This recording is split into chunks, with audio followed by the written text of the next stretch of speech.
welcome to the online learning platform of Bansi Academy. This is Manpreet, your maths faculty. So आज के इस video के अंदर हम one of the most important topic जो है वो डिस्कस करेंगे, which is based on the problem on trains. ठीक है? So हमने आज एक ऐसा टॉपिक लिया है जो स्टूडेंट्स को काफी ज्यादा जो है वो डिफिकल्ट लगता है। चाहे आप कोई भी एग्जाम दे रहे हो, आपके सारे सिलेबस के अंदर जो है मैथ सेक्शन के अंदर ये टॉपिक जो है वो सबसे ज्यादा डिफिकल्ट लगता है स्टूडेंट्स को, और हर एग्जाम के अंदर ये पूछा भी जरूर जाता है। तो हम इस चैप्टर को आज डिटेल से समझेंगे, कैसे हम इसको इजीली क्रैक कर सकते हैं, और ये इतना डिफिकल्ट नहीं लगेगा जब आप ये पूरी वीडियो को एंड तक देख लोगे और हर क्वेश्चंस को बड़े इजी वे से और आराम से समझोगे। तो चलिए टाइम ना वेस्ट करते हुए हमारे वीडियो को स्टार्ट करते हैं। सबसे पहले प्रॉब्लम ऑफ ट्रेन्स या बोल दो प्रॉब्लम ऑफ ट्रेन्स, इसके अंदर होता क्या है। देखिए, आपने इससे पहले जो है वो स्पीड टाइम डिस्टेंस कवर कर रखा होगा, नहीं भी किया तो मैं बिल्कुल स्टार्टिंग से स्टार्ट करूंगी।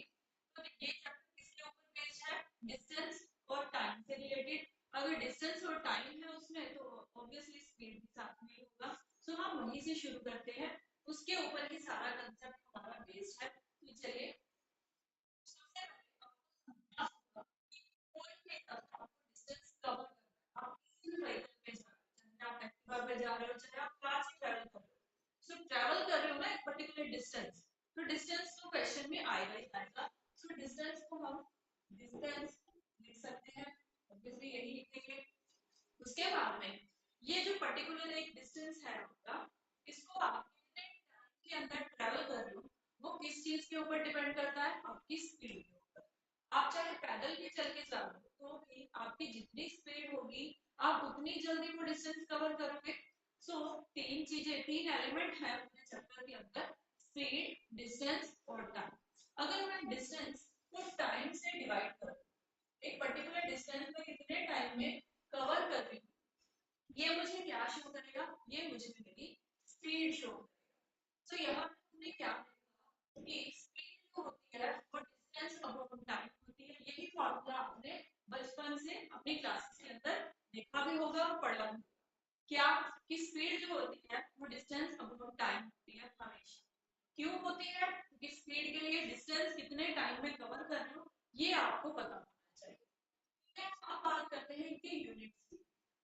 तो जो डिस्टेंस होगा वो बेसिकली किलोमीटर या फिर मीटर्स में आपको देखने को मिलता है। कितना किलोमीटर आप ट्रेवल कर रहे हो या कितना मीटर्स आप ट्रेवल कर रहे हो। और जो टाइम होता है वो मोस्टली आवर्स के अंदर आता है। थोड़ी टाइम और ले लें तो कभी कई बार मिनट्स के अंदर भी आपसे पूछ लिया जाता है, और सबसे छोटा यूनिट सेकंड्स के अंदर भी आपको पूछ सकता है। तो वैसे कोई भी यूनिट आपके एग्जाम में आता है। और अब यहाँ पे बात क्या करेंगे, मोस्टली आपको किलोमीटर और आवर्स के क्वेश्चन आते हैं या फिर मीटर और सेकंड्स के क्वेश्चन आते हैं।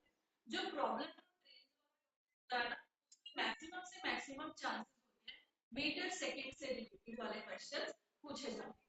ठीक है, तो अब आपको यूनिट समझ में आ गए। अब इसके आगे अगर मैं अपना सबसे बड़ा यूनिट किलोमीटर और आवर्स के अंदर आपको वैल्यू दे दूं, तो आप दोनों को डिवाइड कर दोगे। तो किलोमीटर में आपका डिस्टेंस है, आवर्स के अंदर आपका टाइम है। यहाँ से मेरी स्पीड क्या निकल जाएगी, तो इस केस में मेरी स्पीड बनेगी किलोमीटर पर आवर। बीच में एक लाइन लगे जिसका आपको मतलब पता ही है कि पर, मतलब पर का मतलब एक घंटे के अंदर आप कितना डिस्टेंस कवर कर पाते हो अपने व्हीकल के ऊपर, वो आपको स्पीड बताएगी आपकी, है ना। या फिर सबसे छोटे यूनिट की बात करें तो सबसे छोटा डिस्टेंस के अंदर यूनिट है मीटर और टाइम के अंदर है सेकंड। तो अगर स्पीड मीटर और सेकंड से मिलकर बनी है तो वो बन जाएगी मीटर पर सेकंड। तो आपको स्पीड या तो किलोमीटर पर आवर में मिलेगी या फिर मीटर पर सेकंड्स के अंदर मिलेगी। यहाँ तक की बात समझ में आई, छोटी छोटी सी बेसिक बातें बताई हैं। स्पीड निकालने का क्या फॉर्मूला है, तो डिस्टेंस फॉर्मूला है। और उसके बाद स्पीड जो है किलोमीटर पर आवर या मीटर पर सेकंड में आती है। ठीक, ये मैंने आपको स्पीड डिस्टेंस टाइम का कंसेप्ट बताया है अभी। और ट्रेन के अंदर क्या मैक्सिमम पूछा जाता है वो भी बताया। इसके आगे अगर बात करें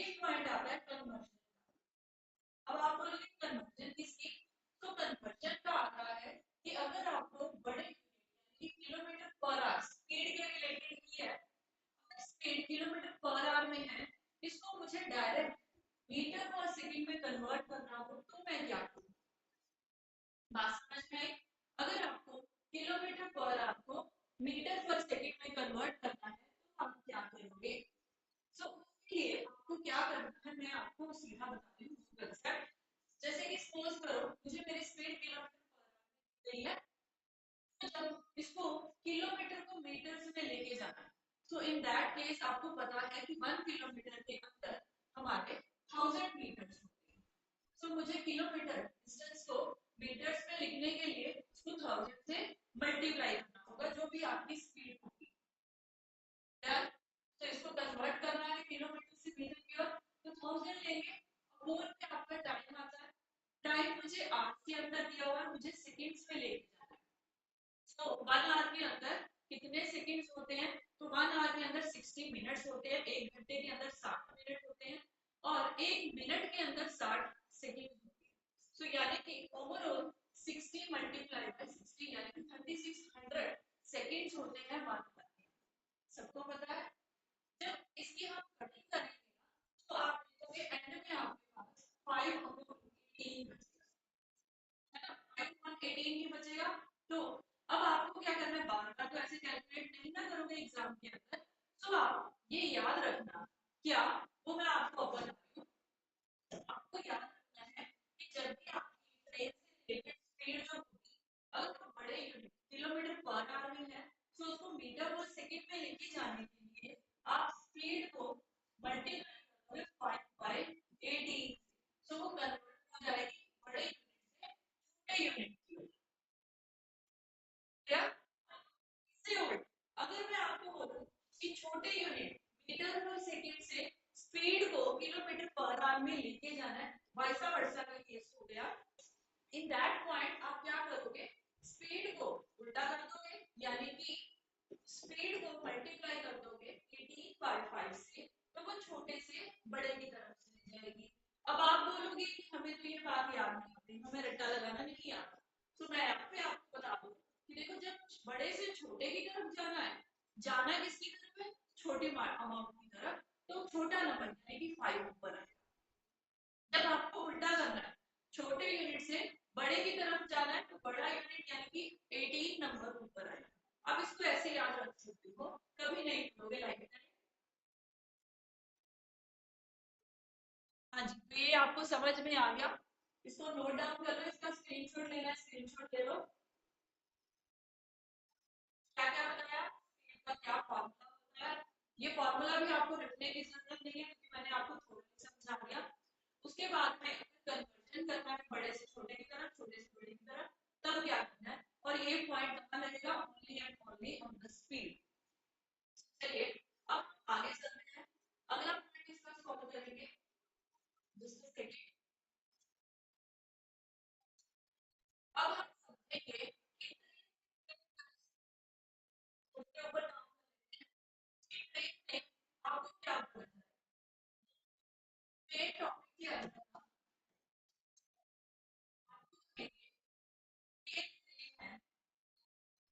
ट्रेन देखी होगी रेलवे स्टेशन पे ऑब्वियसली। तो उसमें क्या होगा, ट्रेन सबसे पहले किसी को क्रॉस करके जाएगी। क्या बात बोली, ट्रेन क्रॉस करके जाएगी। अब ये क्रॉस करने वाली चीजें क्या क्या हो सकती है, तो उनको हम डिफाइन करने के लिए दो पार्ट्स में कर लेते हैं। या तो वो मूवेबल आइटम होगी, मूवेबल जो चल सकती है, इमूवेबल आइटम जो नहीं चल सकती, एक ही जगह पे स्टैंड है, ट्रेन उसको क्रॉस करके जा रही है। सो उसके लिए भी आपको क्या याद रखना है, सबसे बेसिकली आपको speed is equal to distance upon time पता होना चाहिए। बस अगर आपको ये पता है ना, इसी से ही हम सारे क्वेश्चंस कर देंगे। ठीक है, तो यहाँ पे मैंने क्या बोला, स्पीड डिस्टेंस टाइम के इक्वल है। तो सबसे पहले हम डिस्टेंस की बात कर लेते हैं कि ट्रेन में आपको डिस्टेंस में क्या क्या वैल्यू रखनी है, कौन सी वैल्यू लेनी है, कौन सी नहीं। ठीक है, तो अगर ट्रेन ट्रेन क्रॉस करती है, क्रॉस अब देख रहे हो पोल कई जगह पे स्टैंड होगा, जो इलेक्ट्रिक पोल हो गया हमारा, या उनका कम्युनिकेशन पोल हो गया। पोल इमूवेबल आइटम या ट्री,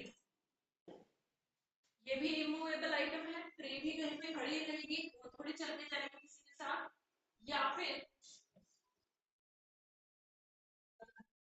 मैं अभी लिखते हैं कि अगर वो क्रॉस करती है एक पोल को या फिर एक ट्री को, तो उस केस में हम क्या करेंगे, या फिर पोल पर एक मैन को, क्योंकि मैन का भी कोई पर्टिकुलर डिस्टेंस नहीं होता, बट मैन जो है वो एक ही जगह पे है, उसका कोई अपना डिस्टेंस तो नहीं है, वो खुद ट्रेवल कर सकता है, मतलब कि वहां पे मूवेबल आइटम हो गई।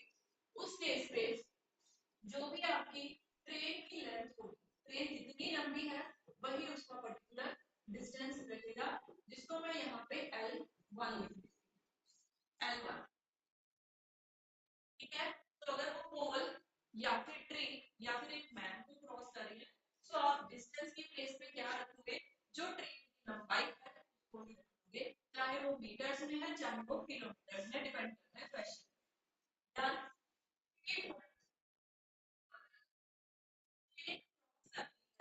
एक ऐसी आइटम को जिसकी अपनी खुद की लेंथ है, जैसे कि और ट्रेन क्रॉस आप railway bridge, railway bridge, platform, a platform या ठीक है, a रेलवे ब्रिज, प्लेटफॉर्म या फिर अनदर ट्रेन। आपने कई बार ये सीन देखा होगा कि जब आप ट्रेवल कर रहे होते हैं ट्रेन के अंदर, तो दूसरी ट्रेन फटाफट से वहां से ऑपोजिट साइड से निकल जाती है ना, सो अनदर ट्रेन। उस केस में जो आपको डिस्टेंस लेना है वो दो आइटम्स का होगा, क्यों, क्योंकि वो जो दूसरी ट्रेन जिसको क्रॉस कर रही है उसकी भी लंबाई है, उसकी अपनी एक लेंथ है, so in that case length of particular train plus जो तो मैं यहाँ पे उसको लिख देती हूँ ब्रिज। आप यहाँ से समझ में मैं तीनों की बात कर रही हूँ, दोनों की लेंथ को ऐड कर दो तो आपका डिस्टेंस, तो इसको लिखते हैं L1, जैसे पिछले में लिखा था, इसको लिख देते हैं L2। और तो डिपेंड करता है कौन सा वाला सीन चल रहा है, तो उस केस में अगर कंपनी को होल ट्रेन को क्रॉस कर रही है तो length of the train, but अगर वो ब्रिज को, प्लेटफॉर्म को या नदर ट्रेन को क्रॉस करती है तो दोनों की अपनी अपनी लेंथ को आप ऐड कर दोगे और आपके पास डिस्टेंस आ जाएगा। सो इसका स्क्रीनशॉट ले लो, नोट डाउन कर लो इसको।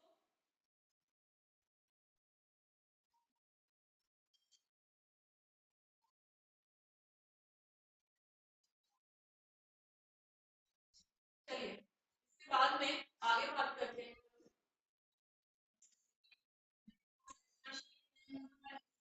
काम कर रही हूँ, हमने अभी डिस्टेंस की बात करी है, इसके आगे हम क्या बात करेंगे कि टाइम कैसे निकलेगा, या फिर कहते हैं स्पीड, पहले स्पीड के ऊपर काम करते हैं, स्पीड कैसे है।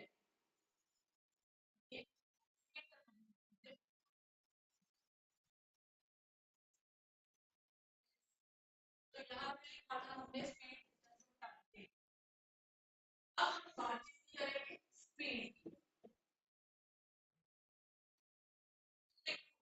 यहाँ पे मूवेबल और इमूवेबल अलग अलग चलेगा। अगर ट्रेन क्रॉस करती है पोल, ट्री, जो कि इमूवेबल आइटम्स हैं, जो चल नहीं सकती, एक ही जगह पे एक ही पोजीशन पे सेट, सो स्पीड क्या होगी, इफ अ ट्रेन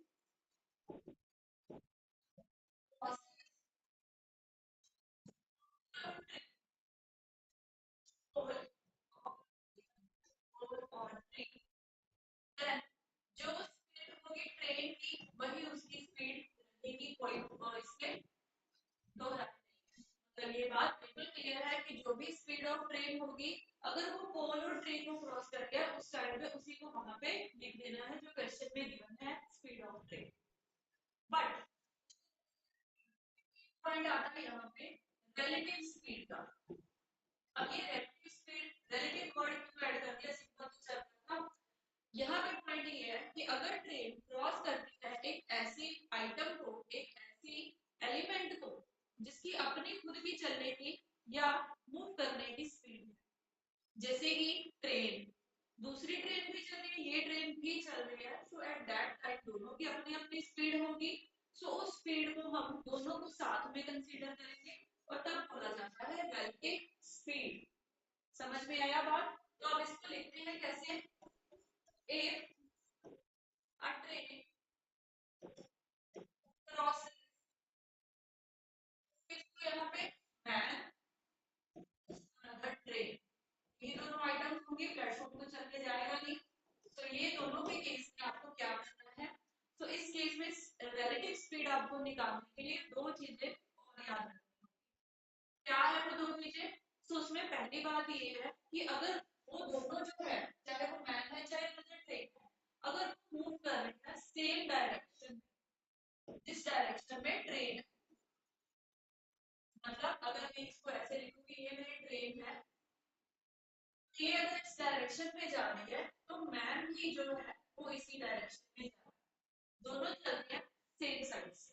ठीक है, तो सेम डायरेक्शन का अगर केस है तो हम थोड़ा सा कलर चेंज कर लेते हैं ताकि आपको हाईलाइट होता रहे। दोनों सेम डायरेक्शन जा रहे हैं तो उस केस में जो स्पीड होगी दोनों की अपनी अपनी, उसको आप क्या करोगे? उसको आप माइनस कर दोगे। तो मैं दोनों की स्पीड s2 और s1 ले रही हूँ और दोनों की रिलेटिव स्पीड माइनस हो जाएगी। ठीक है, इतना याद। Then डायरेक्शन डायरेक्शन में जा, अब ऑपोजिट क्या होगा? ऑपोजिट के केस में ये होगा कि ट्रेन जो है गाड़ी वो इस डायरेक्शन में है और मैन जो है वो ऑपोजिट डायरेक्शन में उल्टा जा रहा है। जब उल्टा जाएंगे तो उस केस में क्या होगा? तो ऑब्वियसली उसका उल्टा होगा। तो अभी तक हमने किया, तो उस केस में s2 plus s1 कर दोगे, यानी कि दोनों की स्पीड को प्लस। मैं आपको ऐसे समझा रही हूँ कि आप मैंने उस चीज को लेके चलो साथ में, और जब आप कंसेप्ट समझ जाओगे कि क्यों कर रहे हैं ऐसा, तो आपको याद करने में भी कुछ मुश्किल नहीं होगा। याद करना क्या, आपके माइंड में अपने आप सेट हो जाएगा ये सब कुछ। ये स्पीड की बात हो गई, इसको नोट डाउन कर लो, स्क्रीनशॉट ले लो, फिर हम एक बार फिर से रिवाइज कर लेते हैं सब कुछ।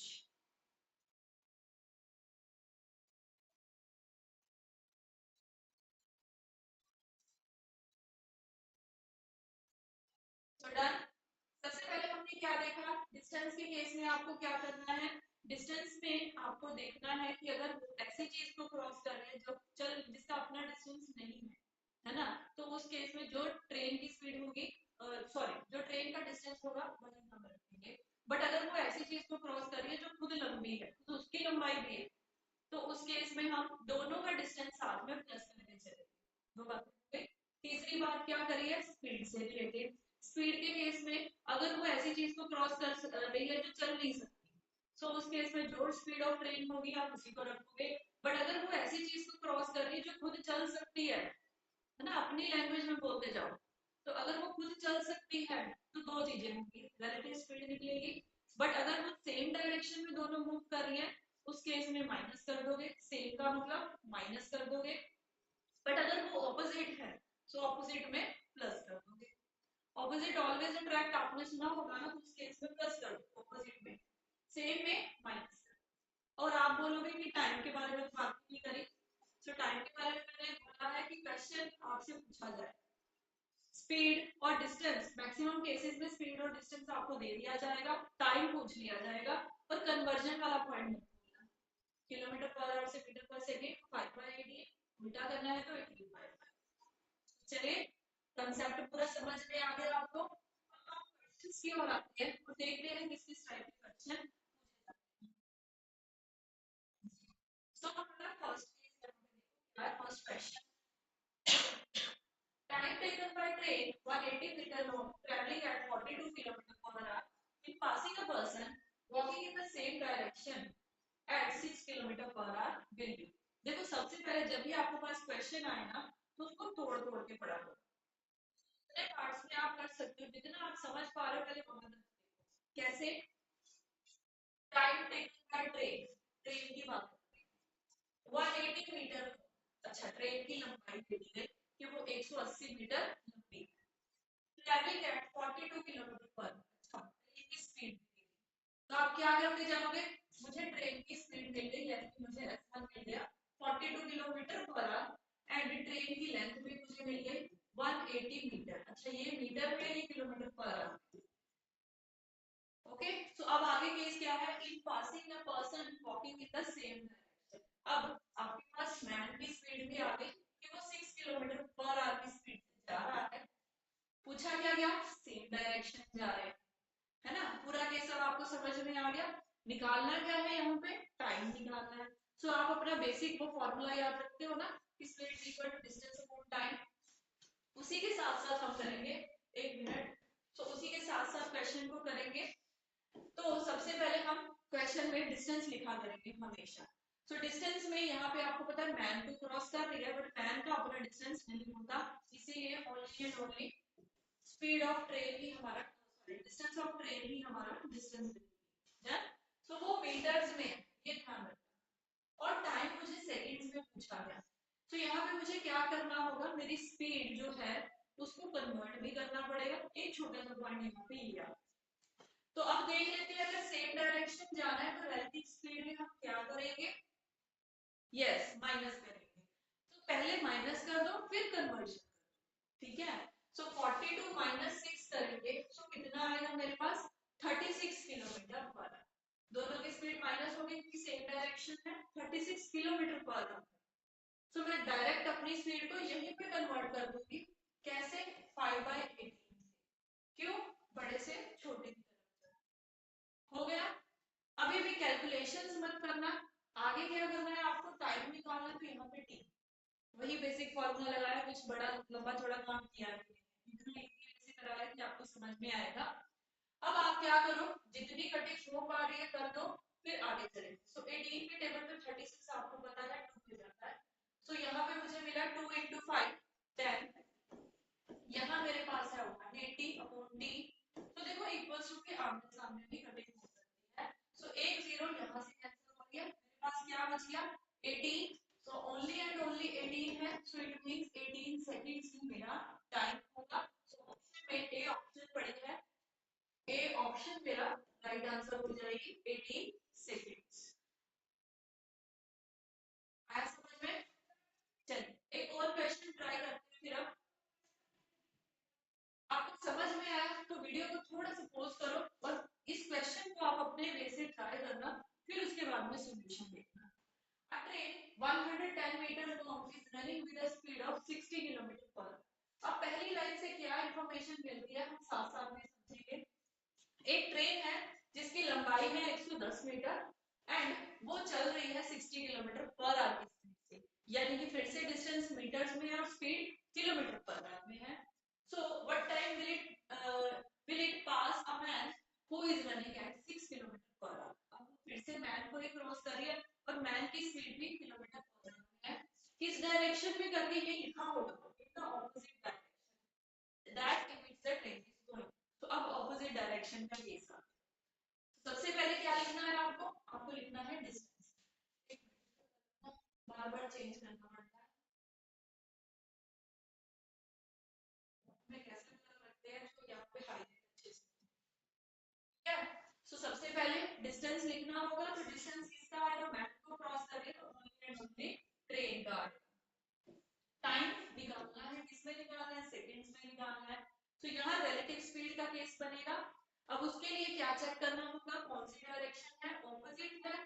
तो यानी कि दोनों को ऑपोजिट ऑलवेज अट्रैक्ट, दोनों को प्लस करना होगा। तो किस किस को प्लस करें, 6 + 60 यानी कि 66 किलोमीटर पर आवर हो गया। किलोमीटर पर आवर है तो क्या करेंगे, कन्वर्ट करेंगे 5/18। डन। अभी मैंने आपको पीछे क्या बताया था कि इक्वल्स टू की आमने सामने कटिंग हो सकती है, ऊपर नीचे भी हो सकती है। सो देखोगे तो 66 और 110 11 के टेबल पे कॉमन यहाँ पर मुझे दिख रहे हैं, तो ये 11 पे 6 पे गया और ये 10 पे गया। अब मुझे 5 10 कॉमन दिख रहे हैं, तो ये 5 और ये 2 पे गया, यहाँ पे मेरा 1 आ गया।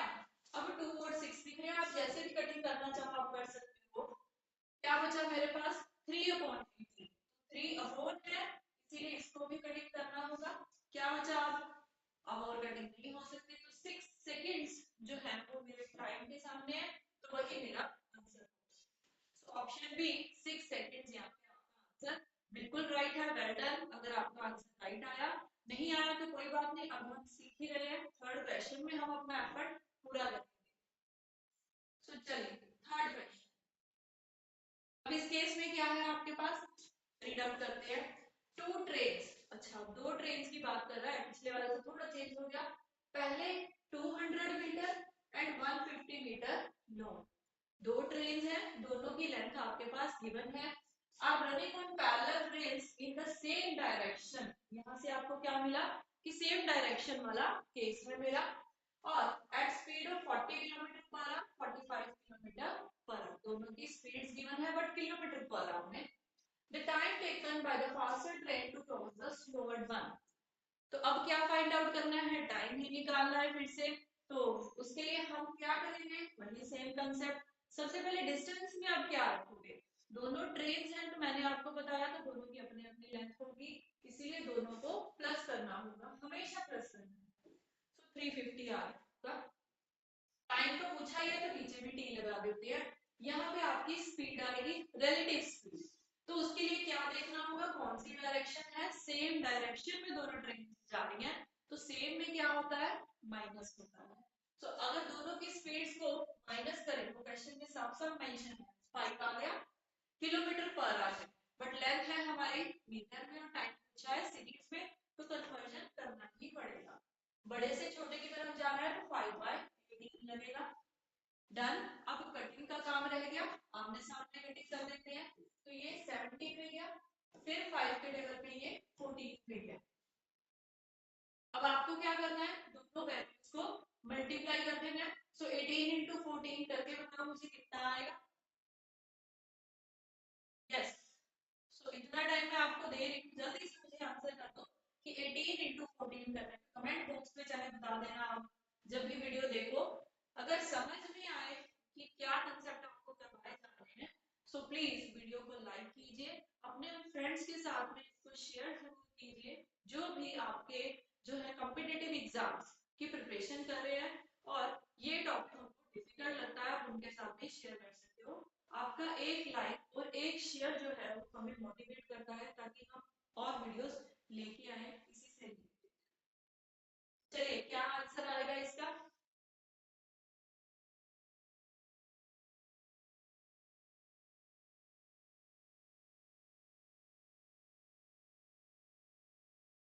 जी। अगर यहाँ पे मैं आपको छोटा सा पॉइंट बताना चाहती हूँ, अगर आपकी कैलकुलेशन जो है वो अच्छी नहीं है, अगर आपको लगता है कि कैलकुलेशन में थोड़ा हमारा टाइम लगता है, तो मैं उनको बता देती हूँ कि 18 को 14 से मल्टीप्लाई करने के लिए ना 14 को दो पार्ट्स में कर दो। अगर आपको ये 14 दिख रहा है, मुझे ये 10 प्लस 4 दिख रहा है, तो मेरी कैलकुलेशन थोड़ी इजी हो जाएगी। अब 18 को 10 से किया तो 180, 18 को फिर 4 से मल्टीप्लाई करके उसको प्लस करना है, तो ये 4 को 8 से किया, 30 को 4 को 1 से किया तो 7 आ गया, फिर दोनों को प्लस कर दो तो भी आपका आंसर वही आएगा जो 18 into 14 करने पे आपके पास आएगा। तो ये थोड़ा सा स्मार्ट वे हो गया हमारा कैलकुलेशन का, और हमें आंसर भी मिल गया कि D option 252 seconds. So done. Okay, चलिए नेक्स्ट क्वेश्चन पे और चलते हैं। अब इस क्वेश्चन में क्या चीज है, दो ट्रेन्स हैं ए एंड बी, फिर से वही बात, दो ट्रेन्स का कंसेप्ट है। Start running together from the same point in the same direction, दोनों एक ही स्टेशन पे खड़ी हैं, एक साथ चल पड़ी। तो speed of one is 60 kilometre per our and speed of another is 72 kilometre per hour, दोनों ट्रेन्स की स्पीड मेरे पास है, तो यानी कि ये S1 हो गया, ये मेरा S2 हो गया, और सेम डायरेक्शन जा रही है, ये आपको पता ही है।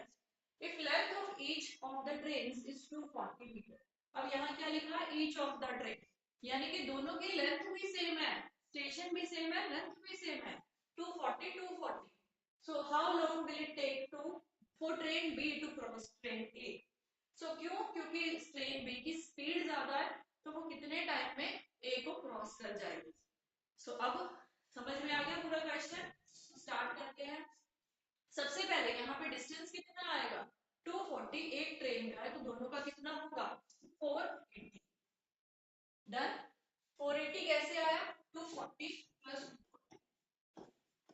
डिस्टेंस, और टाइम आपको फाइंड आउट करना है। यहाँ पे relative स्पीड की बात करते हैं, की सेम डायरेक्शन है तो माइनस करोगे, माइनस करने पे मेरे पास 12 आ गया।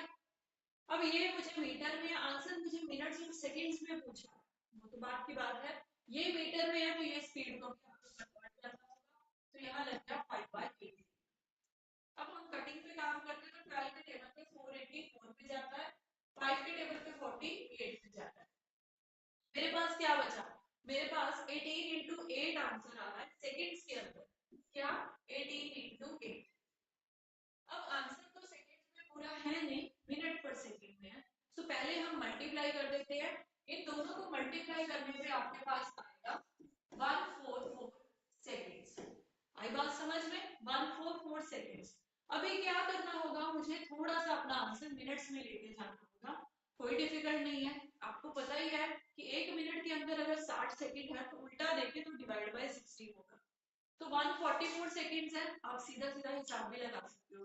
तो 2 मिनट होते हैं 120 सेकंड, 120 सेकंड्स 2 मिनट्स का टाइम देता है। तो इसको अगर देखें तो 120 सेकंड्स में तो मेरे पास 2 मिनट की तरह है, बाकी कितने रह गए आपके पास 24, जो आपने अभी तक सेकंड्स में नहीं। सो अगर इसको कन्वर्ट करें तो 2 मिनट 24 सेकंड किसी ऑप्शन में पड़ा है, ऑप्शन में है, तो ये मेरा राइट आंसर है। और यहाँ से हमने कन्वर्जन फिर से एक और सीखी। डन। सो हमारा आंसर आ गया। अब चलते हैं नेक्स्ट क्वेश्चन की ओर। थोड़ा सा ये बीच में हो गया, टू ट्रेन ऑफ लेंथ लिखा है यहाँ पे, मैं ऊपर लिख देती हूँ, टू ट्रेन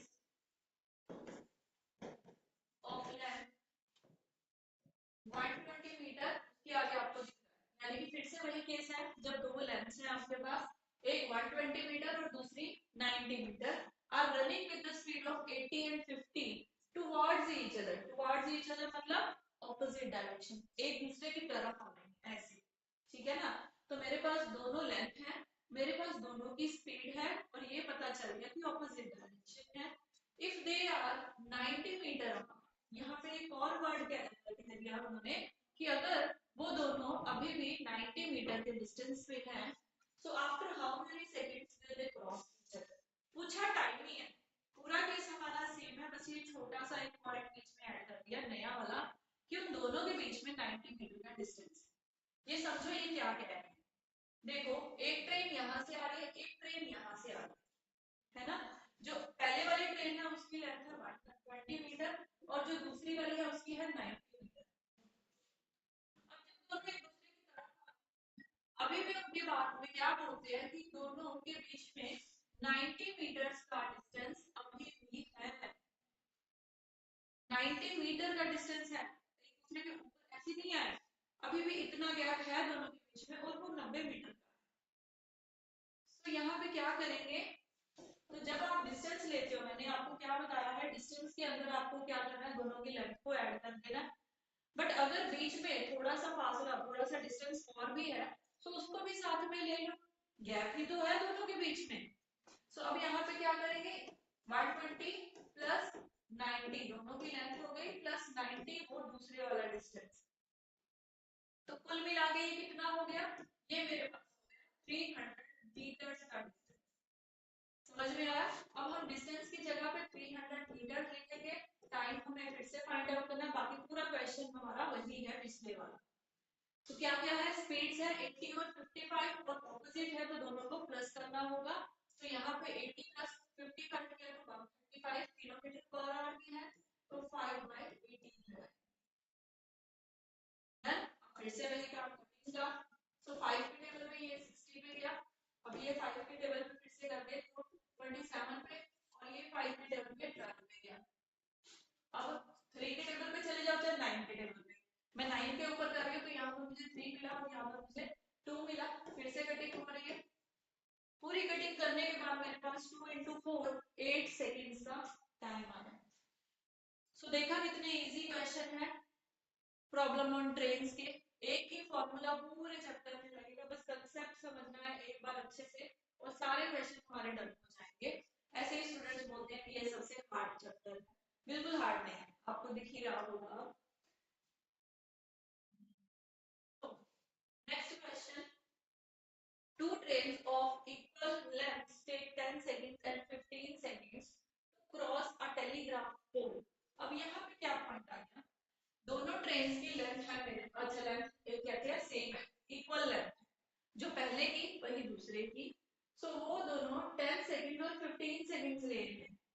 को क्रॉस करने में, पोस्ट को क्रॉस करने में, मतलब पहले वाली जो ट्रेन है वो 2 सेकंड के अंदर पोस्ट क्रॉस कर देती है, सेकंड ट्रेन 15 सेकंड के अंदर क्रॉस करती है।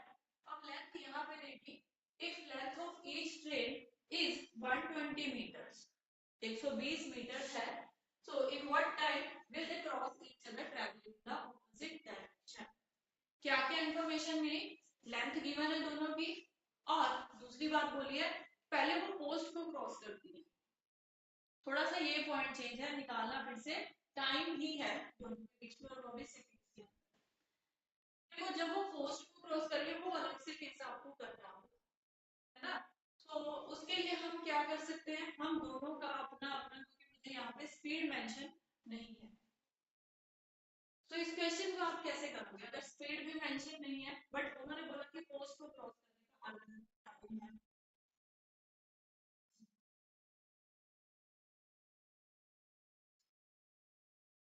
थोड़ा सोचो, थोड़ा सोचो, लेफ्ट है मेरे पास, तो ऑपोजिट डायरेक्शन में जाना है, तो दोनों की स्पीड ऐड करनी होगी, दोनों की लेंथ है 120 120 तो 240, टाइम पीरियड आपको निकालना है। ये तो मैंने सारी बातें लिख दी। तो अब जब वो पोस्ट को क्रॉस कर रही है ना, तो वहां पे ना मैं आपको एक ऐसे पॉइंट से करवा के लेके जाऊंगी कि आपका आंसर बन जाएगा ऐसे। तो कैसे बनेगा, पहले लेते हैं पहले वाला, उसके अंदर मुझे पता है कि वो पोस्ट को क्रॉस कर रहे हैं, टाइम पीरियड दे रखा है 10 सेकंड का, स्पीड मेंशन नहीं है बट लेंथ तो मेंशन है ना, है ना। सो यहाँ से क्या निकला, स्पीड निकला है इसकी 12, 12 क्या मीटर पर सेकंड, सही बात है ना। दूसरे की भी ऐसे ही निकाल दो, क्या उसकी स्पीड भी 120 है बट उसको क्रॉस करने में टेलीग्राफ पोस्ट को 15 सेकंड का टाइम मिलता है, तो यानी कि S2 यहाँ पर मेरे पास आ गई 8 मीटर पर सेकंड।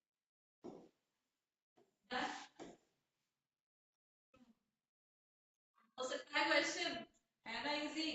सो अब क्या करें, दोनों को प्लस कर दे, S1 प्लस S2 किया तो यहाँ पे मेरे पास 20 आ गया। अब यहाँ पे मेरे पास 20 है, थोड़ा सा इसको माफ कर देते हैं मिक्स ना हो जाए, तो यहाँ 20 है, यहाँ 240 है, कटिंग करें तो 12 सेकेंड्स। कितने मिनटों में बना आपका क्वेश्चन, समझने की बात थी, पूरा क्वेश्चन हो गया हमारा, और 12 सेकेंड्स हमारा भी ऑप्शन आंसर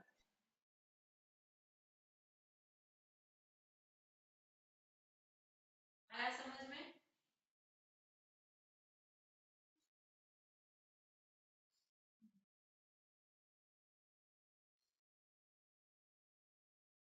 चलिए फिर एक और क्वेश्चन देखते हैं, बड़ा ही अच्छा क्वेश्चन है। हाँ, पिछले वालों से बिल्कुल अलग है। अब देखो ये ना हार्ड लेवल का क्वेश्चन लगता है बच्चों को, क्योंकि ये इस मेथड से जाते हैं। मैं आपको बताऊंगी कि कैसे इस क्वेश्चन में आपको बाहर निकलना है, कैसे इसका आंसर देना है।